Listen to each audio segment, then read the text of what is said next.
Hi girls, it's Friday. For Valentine's Day this year, we gave each other cards and she got me chocolates and I gave her this.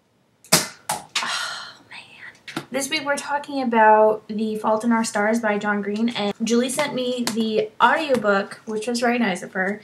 And then yesterday my sister got me a Target gift card, so I went to Target and I bought my own hardcover copy. Let me just start off by saying spoilers, and I never thought I would say that before, but yes, there are spoilers in this video. I did not like it. I had to write all the things down that I didn't like about it, so I'll just go into it. Most of these complaints will be technical. Since I am in editing mode right now with the manuscript, I'm in full discriminatory editing chop mode, so that's probably not a good time to read a book.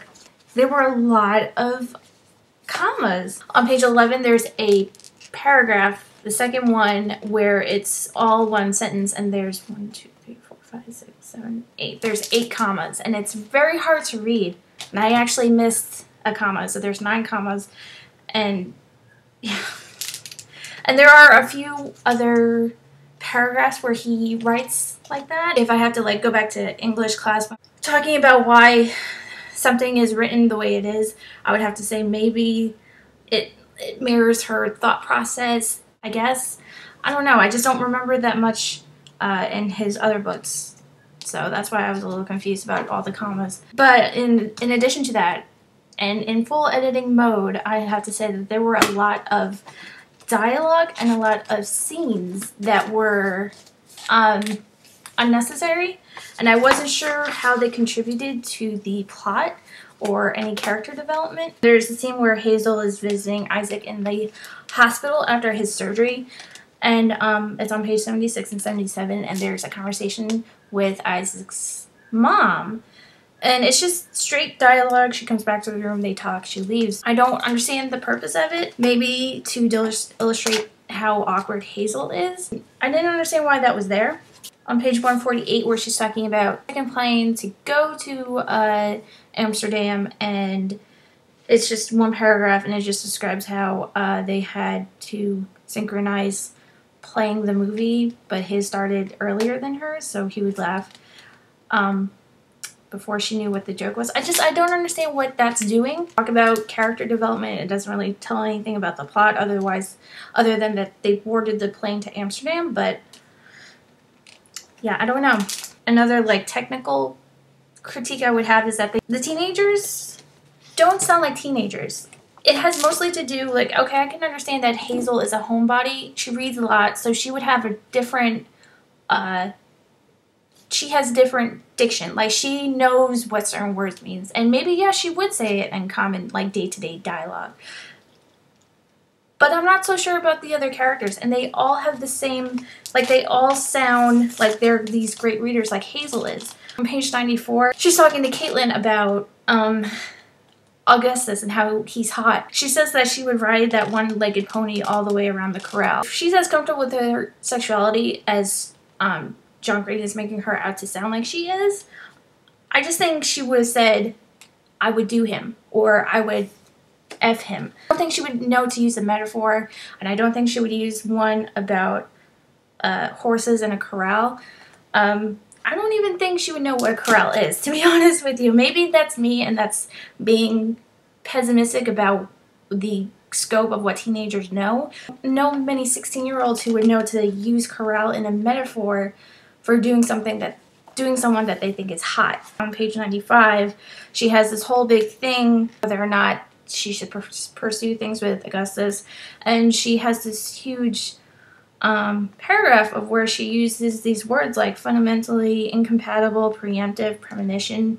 I don't think teenagers speak like that. I'm sorry, I don't. Again, maybe Hazel would, but Caitlin, I don't think she would. I don't think Derek would know to use fundamentally incompatible, preemptive, dumping. I don't think Caitlin would remember what those words were. She would just, I don't know.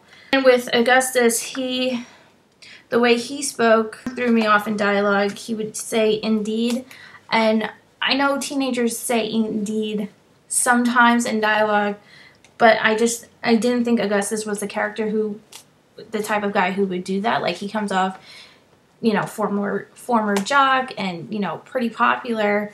And I'm not saying popular kids don't know what Indeed means. I don't think that they would say that. I'm sorry. They're talking about the eggs, and he uses the word sacrality. I don't think he would know to use it at that moment in the conversation. It just doesn't feel very authentic, I guess is what I'm saying. Another non-authentic moment was in the letter Peter Van Houten wrote. It's on page 112. He's talking about William Shakespeare, and he's talking about Hazel not wanting to get involved with Augustus because he is sick and she's sick, and and he talks, and he has this line where he is talking about, he's quoting a line from Shakespeare and says sluttish time, and then in the next line he says off topic, but what a slut time is, she screws everybody.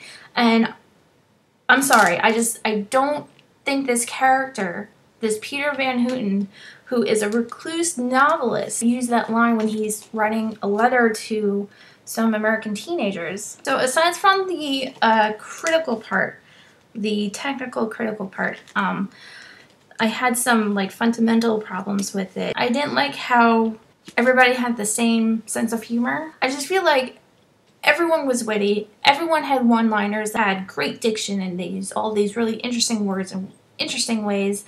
And I can understand Hazel being clever and witty and saying these funny things because she's a homebody. She reads a lot, so people who read tend to have this clever, you know, sense of humor. I had a problem when everyone else, even down to the characters who only had like one scene or one line, even they had funny or witty things to say. And honestly, the only character who I thought had any personality different from everyone else was her dad, because he kept crying all the time. As an example, I mean, you can tell Augustus has a funny wit. You can tell even her mom has a funny wit about her. Obviously, Peter Van Houten has a funny wit. They all have the same. I feel like it was all really the one type of personality, and it drove me crazy.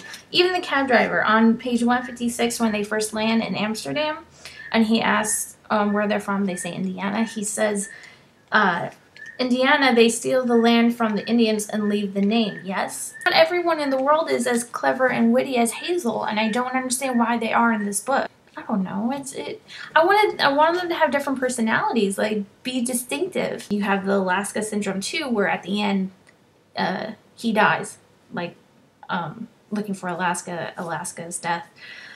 And it's just, I was disappointed because I was hoping that's not how it would have ended. But in addition to that, all throughout the book, while he is alive, Augustus comes off as very, you know immediately that he likes Hazel. You know, he's very funny, he's very charming, he's quirky and unique. He has the weird thing with the cigarettes going on. The whole getting in touch with Peter Van Houten. He was a predictable character. I did not feel a connection to the characters. And from Bookfighters, I believe, had the same problem, where you just don't care what happens to them, and that's a very big deal. That's not something you want as a writer. You want the reader to be like, oh my gosh, and have a very strong reaction, positive or negative.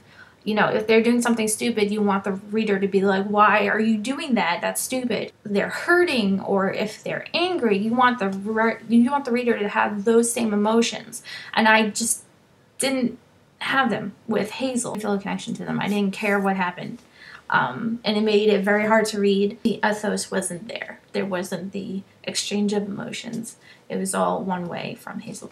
So thank you for watching this whole video all the way through. I know it's probably long, and I know it's not a popular reaction to the book, because I know a lot of people say they like it, and that's fine. I'm actually going to give my copy to my sister because I do think she will like it. I'm not going to do a challenge or a question because I think next week we're actually going to do something a little bit different as our videos.